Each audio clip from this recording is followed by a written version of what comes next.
Hey guys, I'm Barb and welcome to Creators Campfire. This is episode 12.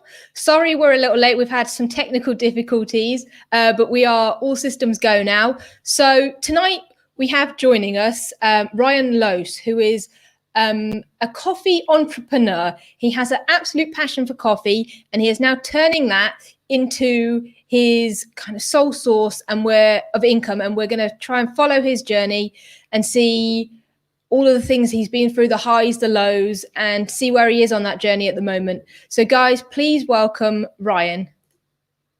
Hi. Hey Ryan, how are you? Hi, I'm good. Technical difficulties were my fault. My computer was bad. That's okay, we got there. I want that to be known. The computer needs replaced. Yes, I absolutely agree. It does. It's crazy, but the phone works and we're good to go. So firstly, thank you so much for joining me tonight. Why don't you start with just giving us a little bit of background about yourself and telling us a little bit? Okay. Well, just myself. I do have three kids. 13. Well, he's 12, but he'll be 13 October. 13, 8, and my youngest is turning 6 on the 11th, so in a week. Nice.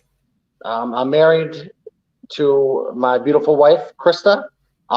And she's the one who keeps me grounded and builds me up and pushes me to be better. So that's a little background about that. I'm 35 years of age, which is still relatively young. For sure. And I really like math and science outside of coffee. So I went to school for chemical engineering. Well, I took a lot of the classes. I never fully graduated because at the time when I was doing my chemical engineering classes, I was doing about 18 credit hours a semester.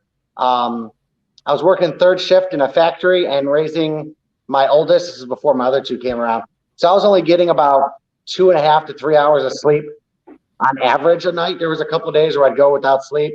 So I just got completely burnt out and I just don't have the energy to go back and finish it.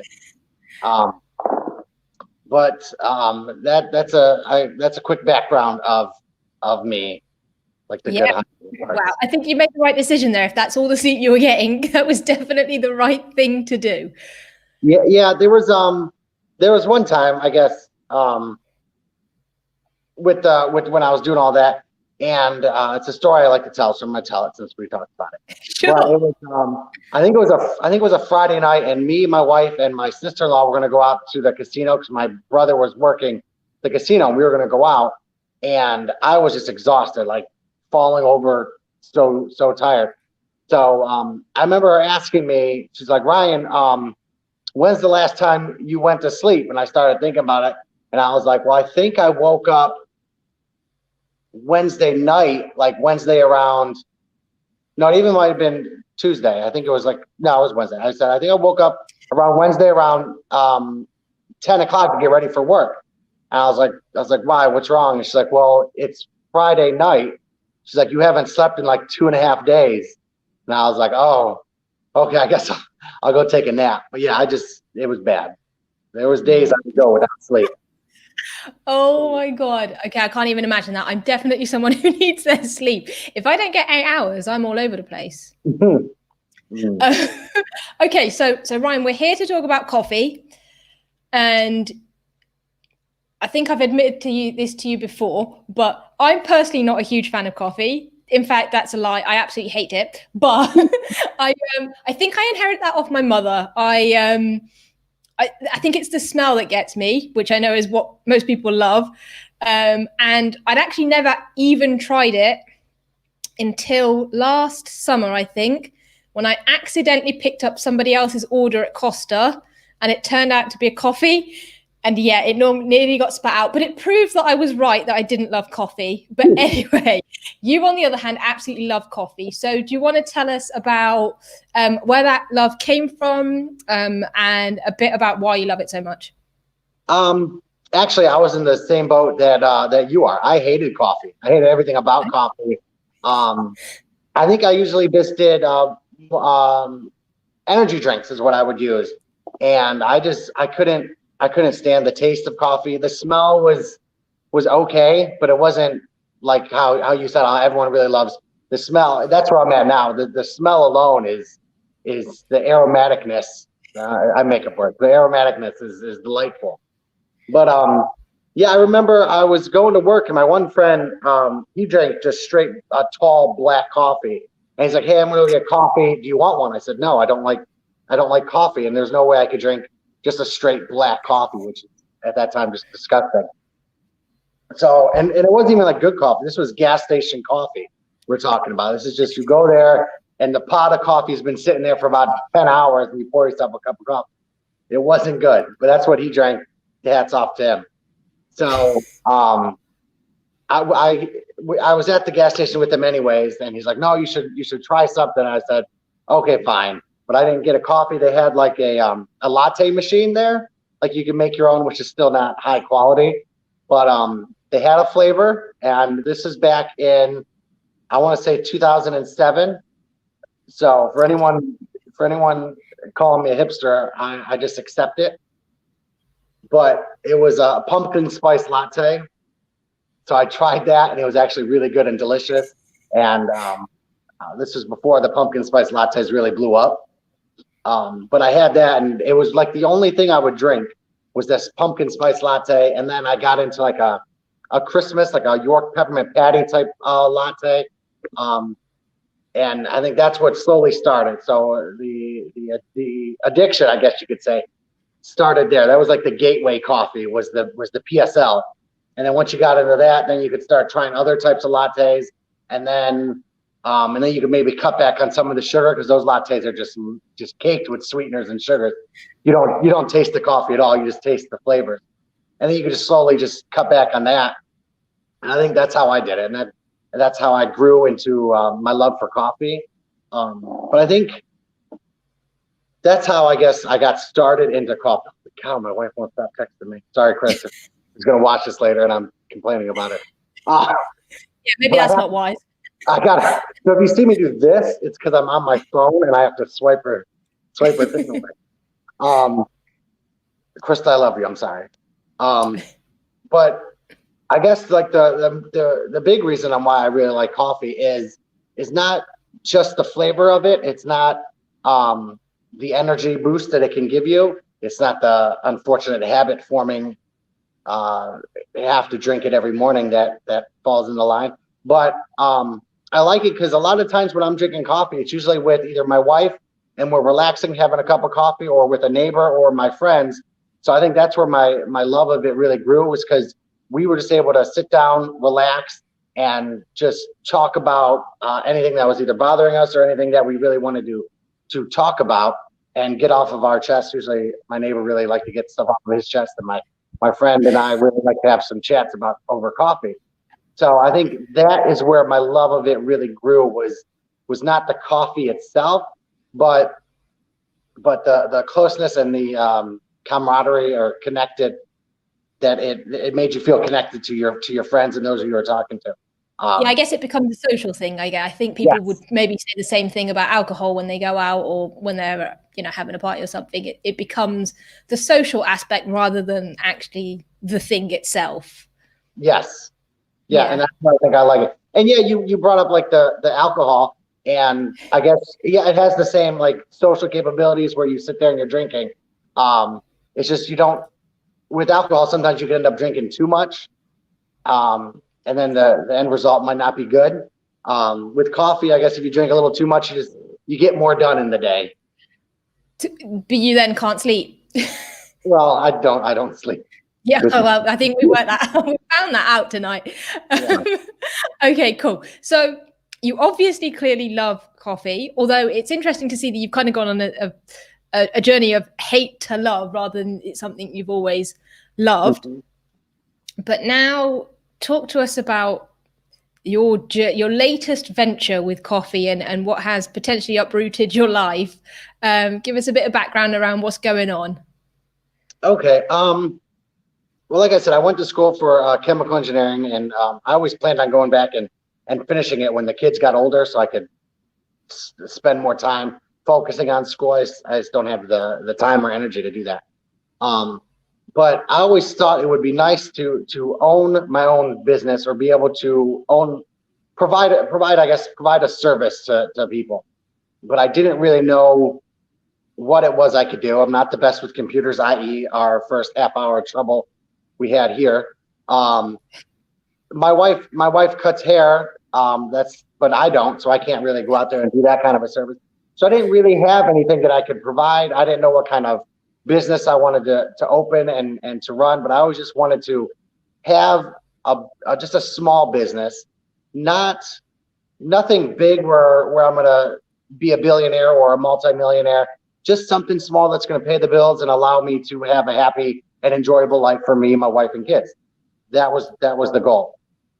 So when I got into coffee and I was drinking it, and I really started looking into how popular coffee was being, and I started seeing all these coffee shops popping up. And back when I lived in Ohio, I started looking around and realizing there was no coffee within I want to say like a 4 or 5 mile radius of my town. Wow. And that's kind of unheard of. There's no coffee. So I started looking into that. They eventually did put a Dunkin' Donuts in down the road, but it's Dunkin' Donuts. It's not horrible. I do enjoy their coffee, but it's not you don't get the same feel as a coffee shop, right? Yeah. I thought they were everywhere, coffee shops there, to be honest. 4 or 5 miles with no coffee. It does seem, especially in like somewhere like America or even the UK now, it's everyone needs their coffee. Yeah, there's if you go like 4 or 5 miles into the next town over, they have 3 Starbucks within a half a mile of each other.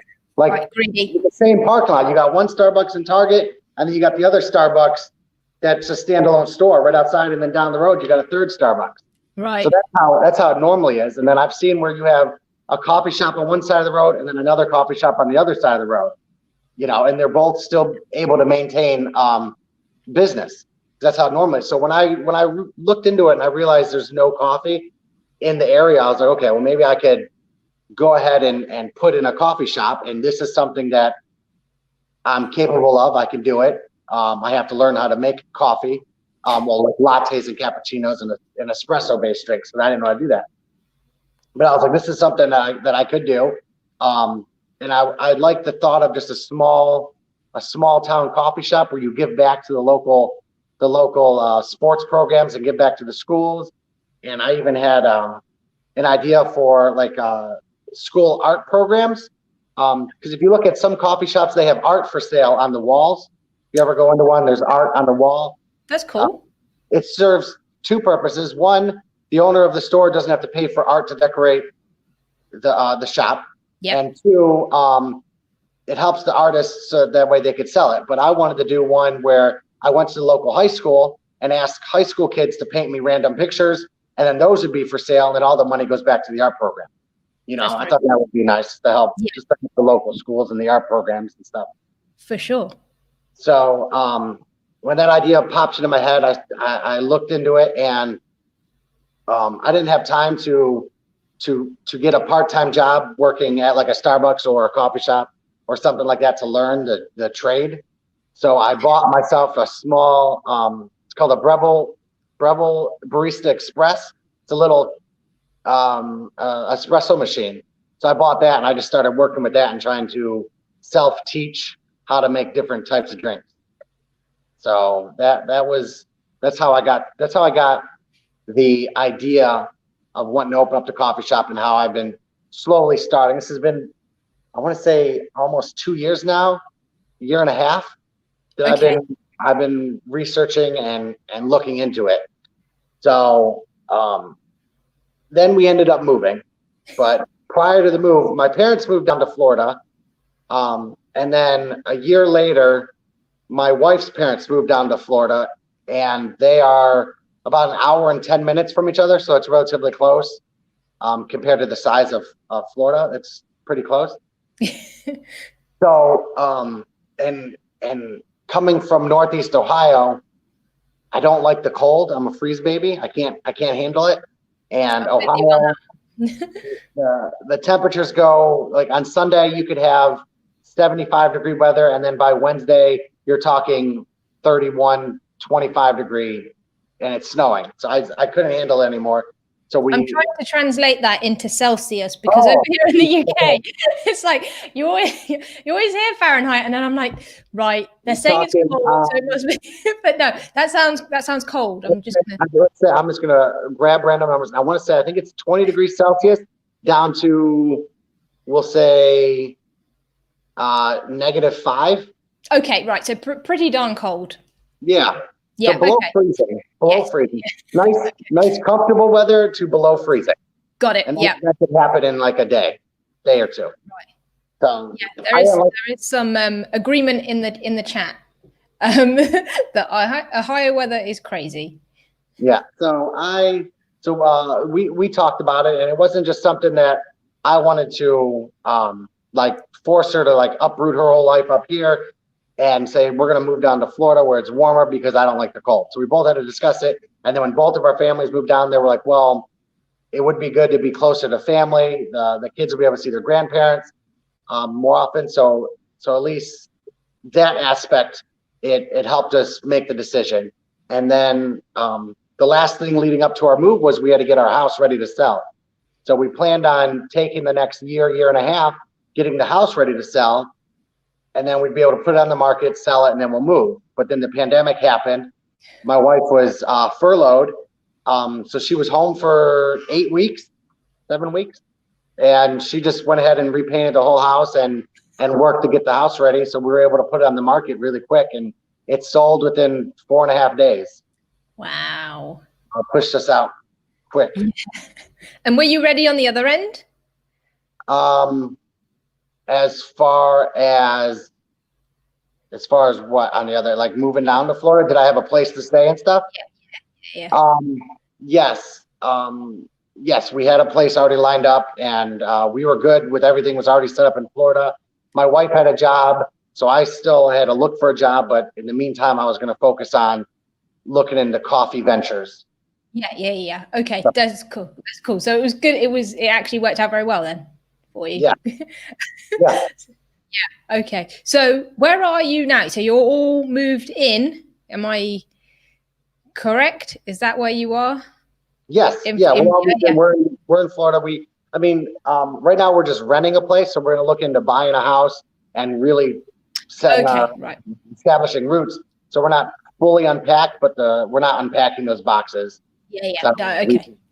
Cool. So, okay, awesome. So where are you in the coffee shop journey then? So you're obviously down here, I say here, clearly not here, but you're down in Florida. And you've done a lot of research by the sounds of it. Where are we on the journey? Okay, so I had all my research done for Northeast Ohio. So when we were deciding to move to Florida, I was like, well, I'm going to cancel all my plans for Northeast Ohio, and I'm going to start researching Florida. It turns out Florida also doesn't have a whole lot of coffee shops. Excellent. There's a couple Dunkins and a couple Starbucks, and that's about it. I think I found one coffee shop in the area, so that was good. So yes. What I really wanted to do was have a brick and mortar store where people can come in, sit down, and socialize. That's the dream. But with the pandemic, a lot of the stuff is like drive-through, and it's hard to find a drive-through. And if you do find a drive-through, the rent's usually a lot higher. So when I'm looking for places, I also have to look at my overhead. So I'm trying to find a place where my rent is affordable and I can still make money, and a place that has enough square footage. Some of the places have too much square meters. Thank you. I don't need that much. I don't need a whole lot of space. You're talking maybe, I want to say 30 square meters should be 900 square foot. I mean, you have translated that for me and I appreciate it, but I actually don't understand areas anyways. So I wouldn't have a clue how big that is, Ryan. I appreciate the translation. I should be better. I have no sense of area. I don't need a whole lot of space, I guess. And some of the places that are for rent are 8 times the space that I need. So I'd be wasting money, paying for a spot that big. So I was looking into that, but then with the pandemic that hit, like I was saying, not a lot of people are going into the places. So now I'm looking at other avenues to get people coffee. So one of the ideas I was looking at, and I looked at like a coffee truck, like almost like a food truck, but it would just sell just straight coffee. So I looked into that. I looked into this one. It's like a bicycle that has like a little coffee cart on it, and I'm thinking about looking more into that, mainly because those ones, the price point on those are really low. So if it goes belly up, I don't lose a whole lot of money, and it's fine. It's something that's worth looking into. But that would allow the coffee to be a little bit more mobile, so I can actually bring the coffee to you. So you're talking about all the people that are working from home now, who are told not to come in until next January, and maybe even they'll be stuck working from home even longer. A lot of these people, one second, my mind tends to jump mid-sentence, so I'm sorry, but so my wife told me that Dunkin' Donuts is looking at closing like 800 stores. I read a report that Starbucks' last quarter or last 2 quarters were really bad. And a lot of that is due to the fact that all those people that were buying those coffees bought them on their way to work. And now people aren't going to work, so they're not buying those coffees. But all those people that are going to work, they still want their coffee. So you'll still see lines that wrap around the building. So my idea is to try to bring the coffee to them without interrupting their day. So they could still be working from home, checking their emails, doing everything, and all of a sudden they'll get a knock at the door or like an alert. It says, "Hey, your coffee's here," and then their coffee's brought right to them, which sounds a lot like DoorDash, but DoorDash or Uber Eats or any of the other food delivery services. Yeah. But if you look into those, a coffee is roughly $5. And then if you buy anything under $10, you got to pay like a $2 or $3 fee. And then you also have another $3 fee for the delivery. So now for 1 cup of coffee, you could be spending $10, $12 on a cup of coffee. So now your coffee habit is a lot more expensive. So my idea is to try to deliver coffee to people who are working from home, so that way they can still get their fresh lattes or fresh cold brews or however you want it delivered straight to their door at a much more reasonable price. Yeah, that makes a lot of sense. I mean, as you were saying that, there's actually a coffee, I'm going to say van, just down the road to me that kind of just parks up in the park. And whenever I go down there for a walk or something, the van's on the side and people are buying coffee because they're out for a walk. They can't really go anywhere else. It makes a whole lot of sense. So yeah, it sounds like a really good idea, especially seeing as, because even if you were to get started, I suppose, would it be better to go down the mobile route anyways because of the lower overheads, just to be safer, and then build that brand that when you actually convert, you've got the base there. Yeah. Okay. Yes. Yeah, that's the plan. Yeah, because like I said, if I start with just this, and it might not even be like the bike with the coffee cart. I also like the van or the coffee truck or even a trailer. I like that. But the bike coffee cart, the overhead is so low. Yeah. So low. You're talking, if you get a coffee food truck on sale, you could spend $40,000-$60,000. The bicycle is roughly $4,000. Right. So it's so much lower. And like you said, if that takes off or at least builds momentum, then when the pandemic is over and people are allowed to really go out and do what they want to do, that's when I'll have the customer base and can open up a brick and mortar store, and I already have people who recognize my brand and be able to go there and get their coffee that way. Exactly. Yeah, no, that makes a lot of sense, because even I suppose when people do start going back to work, it'll be a slow process, and there'll be a lot of people that would have changed their habits for good. So even if they don't go back, they might not go back to work 5 days a week, I guess is what I'm saying. They might still stay at home 3 days a week or something. So knowing that you're in the area or are around, it still makes a lot of sense because they'll still be home. Yeah, okay. And in terms of how you kind of research this and how you look, because I'm assuming there'll potentially be licenses involved in things. How do you go about researching, and where do you start? Researching on opening a coffee business. Yeah. Well, first I just looked into, first I looked into the need for coffee and found out that a lot of Americans drink coffee. And I'll break it down real quick. So the research that I did showed that like 50% of all Americans drink coffee. And of that 50%, roughly 5% drink specialty coffee, like your lattes and your espresso based drinks. So roughly 5% of that. And then of that 5%, I want to say 70% of that 5% actually go out and will go to a coffee shop, and they will spend on average $5 per transaction on average. So that's where I got my numbers from. And then I just looked at my local town in a 1 mile radius and was able to break it down and find out that it's highly profitable just in my little town off of that.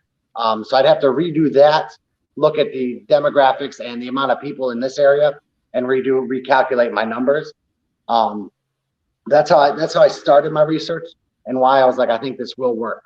And then I had to look into creating a business or an LLC.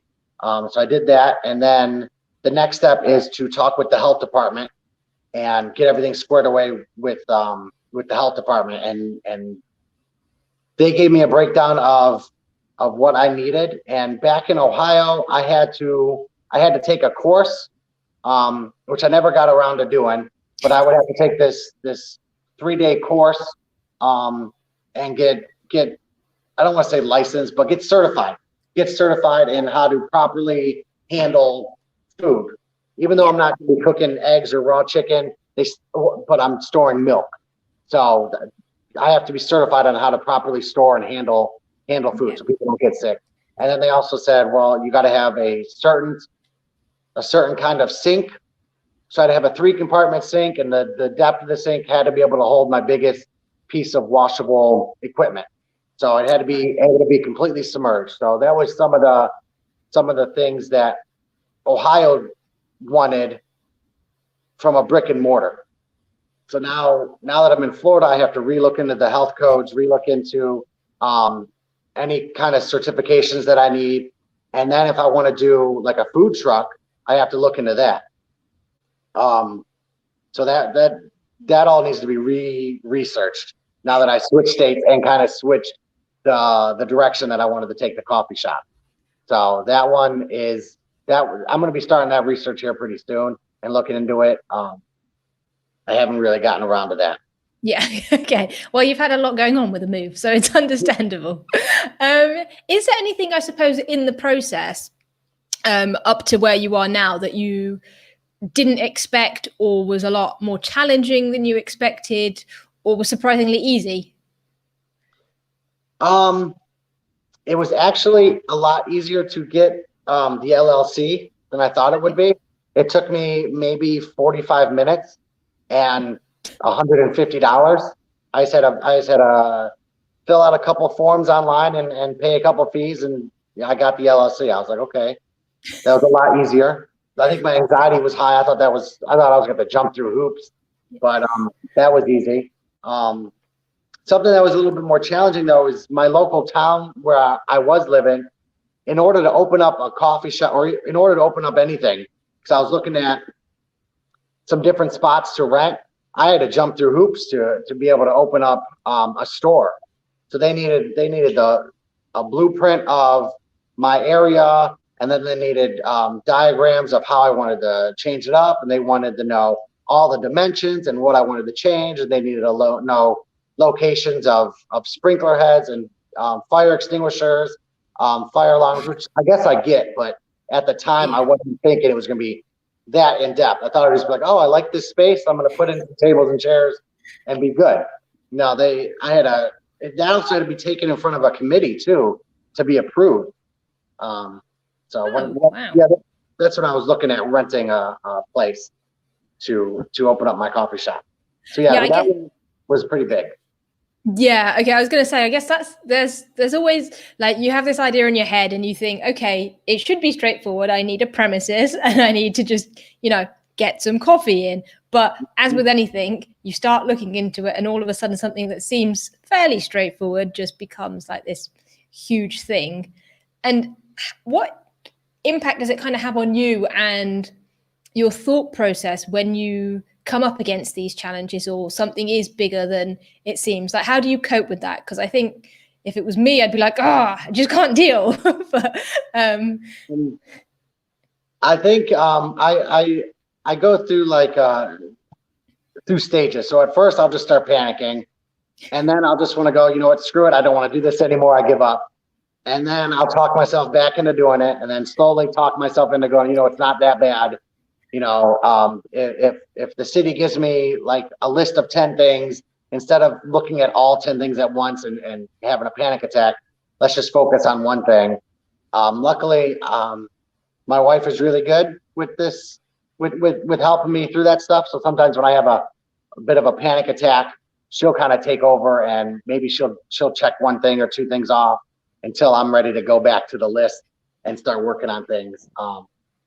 And then the other way I deal with it is during my panic attacks is I just think of the worst possible case scenario, like the worst outcome that could happen. And I try to solve that worst case scenario. So then I go, okay, well, if everything fails, at least I know I have a solution to the worst case scenario. So now let's work on the best case scenario or the easier scenario. I don't know, that tends to help me for some reason, is always thinking of the worst case scenario, which I think a lot of people tell you not to do, but I don't know, it helps me. If I can have a solution to the worst case scenario, then everything else is going to be easy. Yeah, I think that makes sense actually, because what you're doing is like, you're like, this is the worst that can happen and I know how to deal with it. Therefore, anything else is going to be better and I can deal with it as a result. So it does make a lot of sense. So actually that's a really good way of looking at it, because you are then actually prepared for the worst. And then it's like, well, go on then, do what you want. I'm ready. I got this. Okay, that's awesome. So I was going to ask, and I probably know the answer, but I'm just going to ask for everybody else. Are there people you admire or people that inspire you or people you'd like to call out that have, even not on a one-to-one basis, but their kind of thought process or their way of life has helped you, and how has it helped you? Oh boy, that's a tough question. I mean, I really admire everything, and I know a lot of people that I end up talking to know who Gary Vee is. So I know a lot of that comes from him. So I do like to give him a shout out. Everyone does. But the thing with Gary is he didn't show me how to do something per se, because everything he speaks of, I was already mentally doing. He just gave me, he just showed me that everything, the way I thought was a good way of thinking, I guess. You know, of always just blocking out what people think of you and not buying into the negative and the haters, I guess you could say. You know, just love yourself and be happy and do what you want to do. And that's how I always thought. I've told a couple people, because they would ask me, like if I'm in public, why I might be a little weird or whatnot. And I just said, well, because these people, I don't know them and I will never see them again. So their opinion of me does not matter. So I don't care what they think of me. I'm just going to do what I want to do, because it makes me laugh and it makes me happy. So that's what he did. Other people, I don't know. It's a tough question. And now I'm on the spot and now I feel hard. Well, you have a thing. I'm just going to say, I really love that mentality. And it's one of the things that I also like about Gary Vee, because it's something that doesn't come naturally to me, I suppose. Mm-hmm. It's something I do take quite personally, even though I tell myself I don't. It's quite difficult for me to take that. And I think I am trying to change that, but it's nice to see when other people don't, because it almost gives you permission to also be like that and say, actually, it doesn't matter. Mm-hmm. So that's actually a very, very nice outlook on life. I mean, there's been two people that have helped me. along this journey. One is Jeremiah. He has his own podcast, the Entrepreneurial Webcast. I really like him, and I've been waiting to. I've been planning. I've been wanting to go to New York regardless, but now that he's there, it gives me another reason to go. But he started talking to me and reached out to me, and we kind of have the same mindset on a lot of things. So that was cool. So so I want to give him a shout out. And another person, he's on Instagram though, and that's okay. We don't discriminate. he goes by Unibloomer on Instagram. I think his actual name is Ryan Brick or Ryan Bick.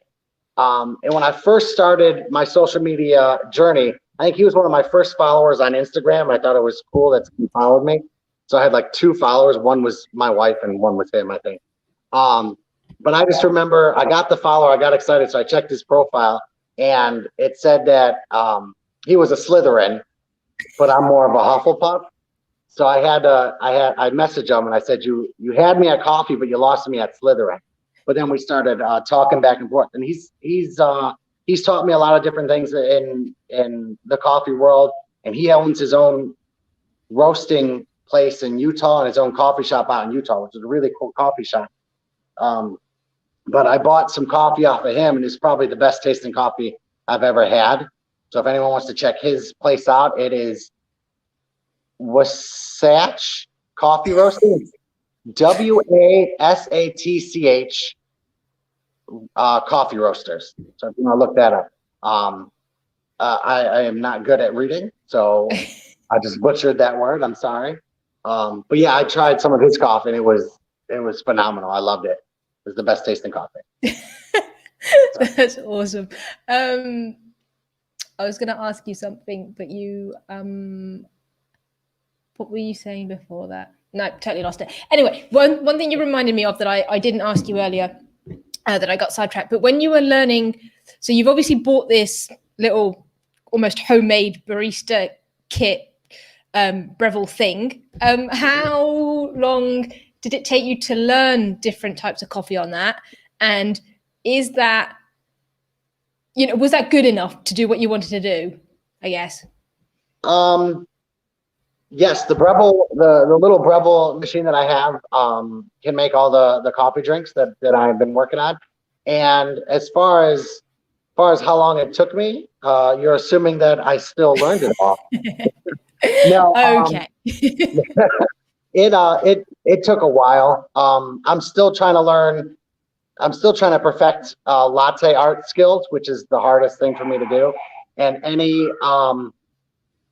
anyone you talk to, the one barista I talked to, he said to get good at doing latte art, you're gonna have to almost spend every day a whole gallon of milk a day just steaming and pouring and steaming and pouring and steaming and pouring, because there's a trick to it. You have to get the milk at the right consistency, and sometimes I get it there and sometimes I don't. And so that's where I'm still learning is my latte art. But as far as like the different drinks that I want to work on, yeah, I have them. I understand the basics of those and how to make them, and I can make those at will now because of this. Just this and YouTube is pretty much what I use. Yeah, I guess YouTube's an incredible source of information for literally anything. Oh, I just remembered what I was going to say. I was going to talk about Harry Potter and say I think I'm a Hufflepuff too, even though I pretend I'm a Gryffindor. Oh, everybody wants to be a Gryffindor. Obviously. I wanted to be a Gryffindor, but I was like, no, I took the test multiple times, and I just believe it. I'm a Hufflepuff, and I'm okay with that. Yeah, I refuse to take the test because that's what it will tell me. I think that's the first time I've admitted it out loud. So there you go. Is there something, now that you're obviously a lot more versed in the world of coffee, that you wish you had known when you were starting out on this journey? Is there something I wish I would have known? I think I wish I would have just, well, there's still lots that I want to learn and want to know. Sure. I would like to just know more about coffee in general. I wish I would have known a really good commercial grade espresso machine. The actual price point prior to wanting to get into this, like a decent one can run you $10,000 to $12,000. So Yeah. that would have been nice to know. So I I think I was lucky enough to go with someone along to one of the Google offices over in London a few years ago, and there weren't a lot of people around. It was the evening, and we'd walked past the canteen and gone into the kitchen or something. They're like, make yourself a coffee or whatever. And then they were like, did you know this costs about £15,000? I'm like, I'm sorry, what? Are you kidding me? So yeah, ridiculously expensive. Yeah, they're expensive, those espresso machines. So it's surprising they charge £5 a cup. Yeah. I think that's what I would have liked to have known. Maybe then I would have said, well, maybe I want to go a different direction. I'm still going on. But, yeah, I mean, there's still lots to know. Like, I mean, the things that I would like to know are, I don't know if I want to call them like petty questions, but if I go to a coffee shop and I order a cappuccino, they'll go, oh, you can only get your cappuccino in an 8-ounce cup. And I go, why? Why can't I just get a large cappuccino? If you really look at the breakdown of a cappuccino, it's more foamy, frothy milk compared to a latte. I just want, and I told my friend this morning, I said a cappuccino is just like a warm hug in a mug, just a warm hug, because it's thick and it feels good, especially on a cold day, which I don't have anymore.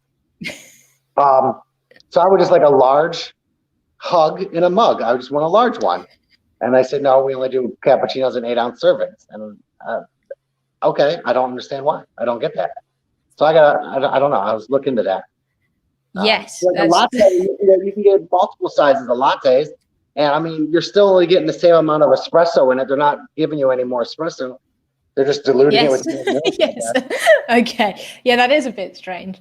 Speaking of, is there something in I was going to say the world of coffee, but the world of coffee shop, is there something about coffee shops and potentially etiquette that you don't particularly like, that you might change when you get yours?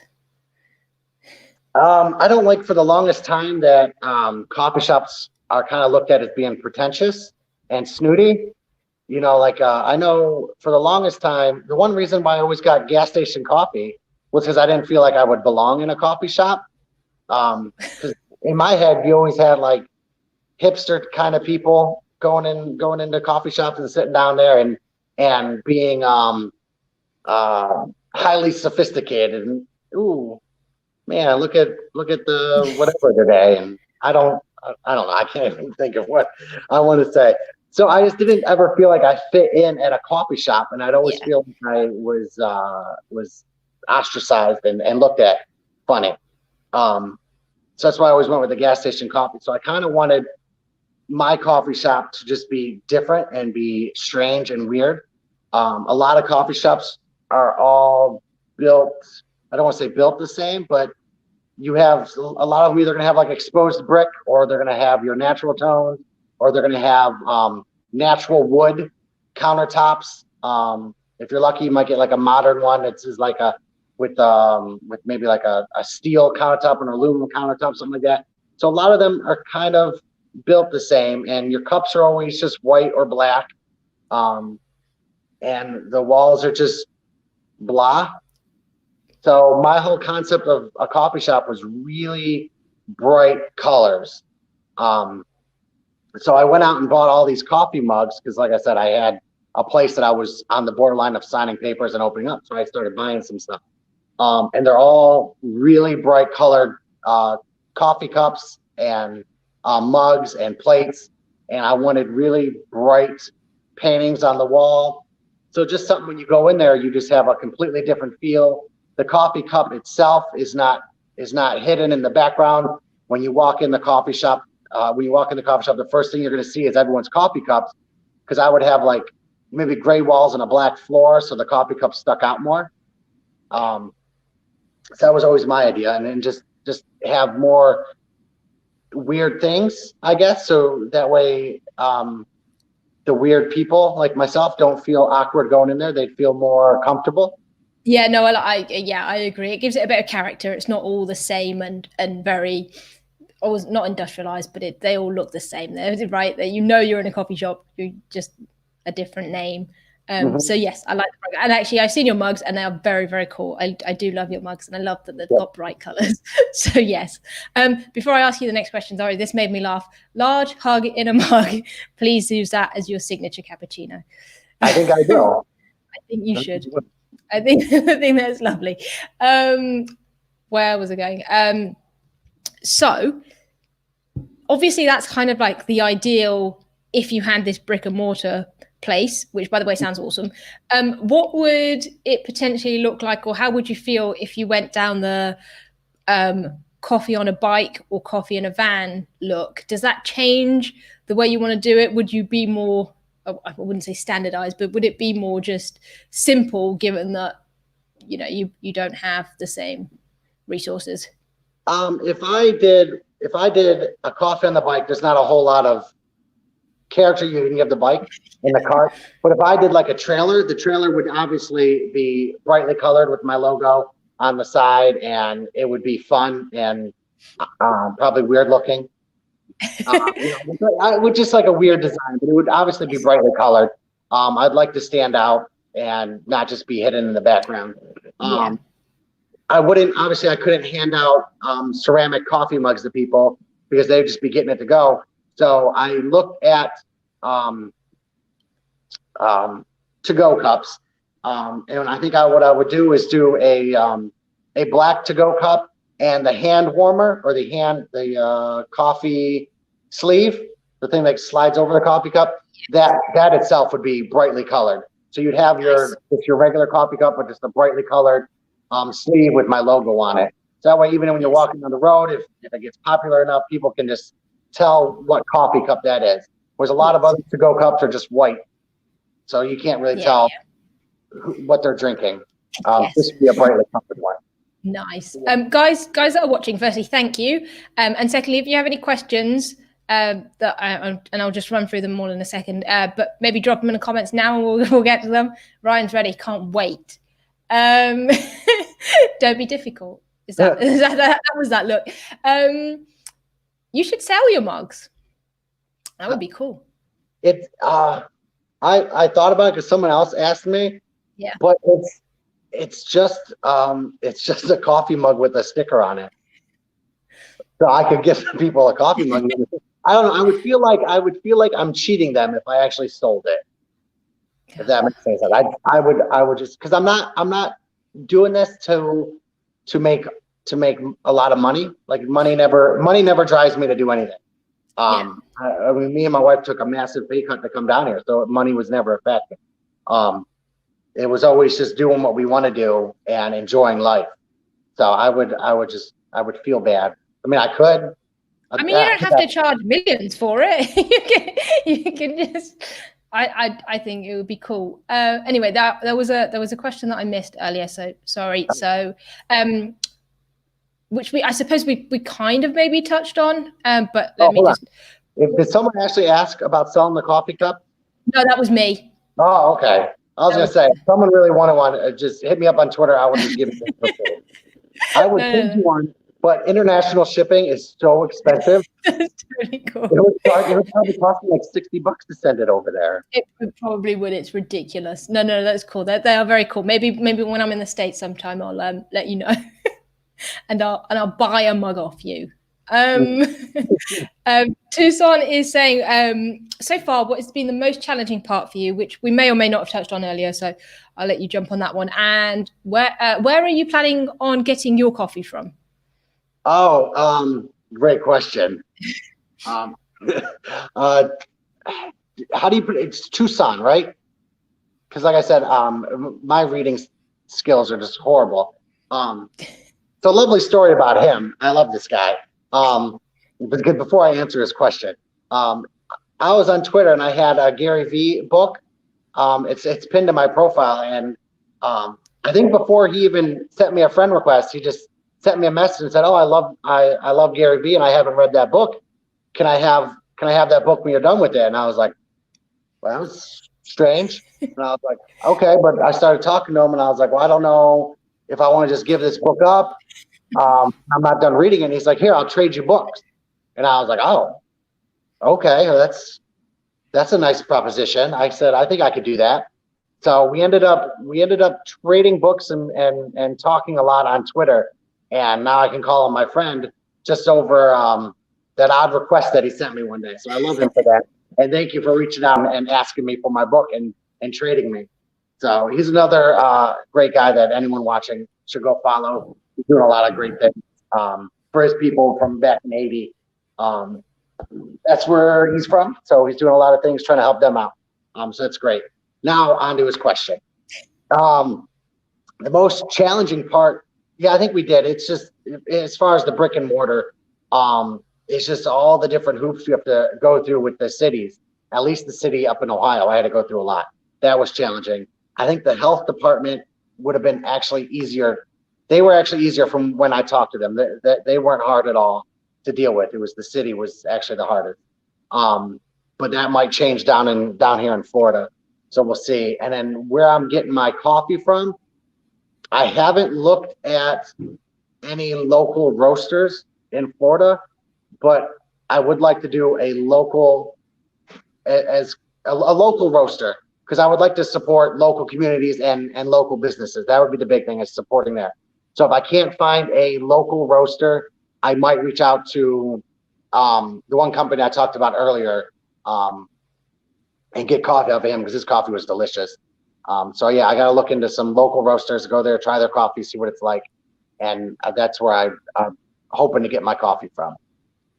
Awesome. So we have another question from a long story short, which I apologize. I actually don't know your name, which is quite rude of me. So feel free to drop that in and let me know. So what's something you can do today to get you one step closer to starting your business? One thing that I could do today is shake this anxiety of actually doing it and file for my business license in Florida. That's something that I need to get done. So I think I'm going to reach out and actually what I got to do is cancel my business license in Ohio, open my business license here, or look into transferring. But I think transferring it would be harder than just closing that one and opening one in Florida. So I have to do some research on that. Okay. Amy, thank you. I'm very sorry. I probably did actually know that. I'm just being incredibly stupid. And another one from Amy. Have you considered teaming up with another entrepreneur to do a coffee/book or coffee/gaming shop? Yes, I was on a website while I was just looking at coffee business and opening a coffee shop and the struggles or whatnot.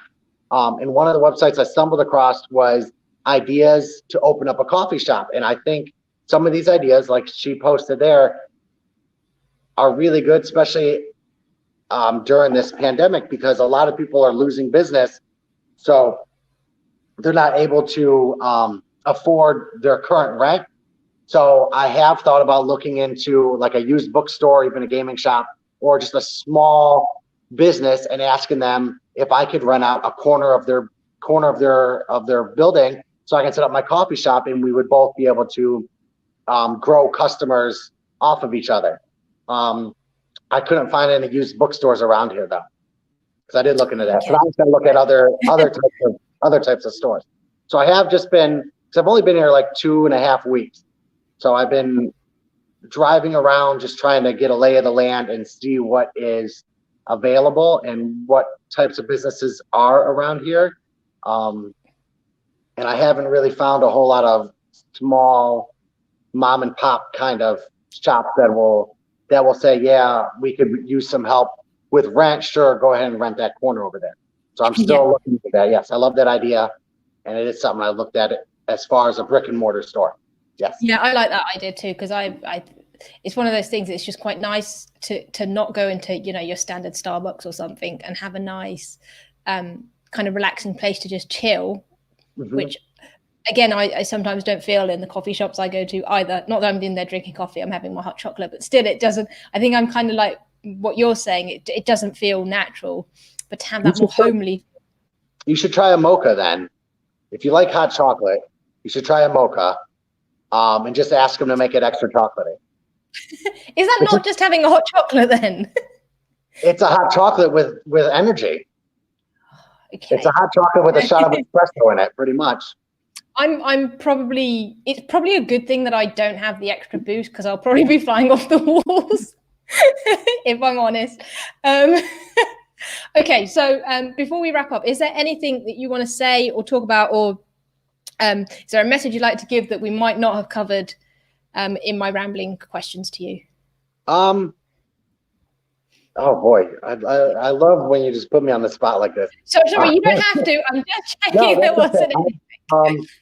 No, I think we covered a lot. I mean, we covered the most recent parts. So I guess leading up in my life, leading up to where I am now, I did have a whole lot of struggles. Mostly were self-inflicted. So they were all just my fault anyway. It's just being an idiot and an a-hole and possibly drinking too much at a younger age. So I guess my message would be for anyone who is going through that period in their life, and when they start coming out of it, when you start coming out of it, you start thinking about all the stuff that you should have been doing during that time, and all this time that you wasted, and oh no, now I'm X amount of years behind where I should be because I screwed up in my early 20s or even late teenage years in high school and stuff like that. I would say don't stress about that. Don't worry about everything that's happened in the past. Just focus on the now, and then plan for the future, and just slowly build and keep growing and keep evolving as a better person. And just don't beat yourself up, I guess. And really don't beat yourself up if things don't take off after a couple months or even a year. I think it took me, with my wife helping me, it took me probably 4 to 5 years to really get my life back together and to be doing good in life, I guess. It took me a while. It wasn't an easy process. It was a hard road, but we got there. Good. I'm glad. That's nice to hear. And it's nice that you're now on this journey and you get to, well, you're about to embark on being able to do something you love every day, which is kind of cool. And isn't that the whole point? So it's awesome. Right. Guys that have joined us live, thank you so much. Really appreciate it.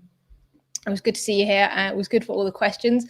Ryan, for you, thank you again for coming on, talking about your story, talking about your journey, and giving us a lot of actual nice advice and lessons learned along the way, and a really good outlook on life, to be honest, which is nice to hear. So thank you.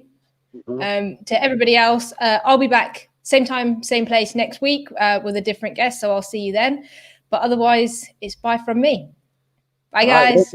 Bye. See ya.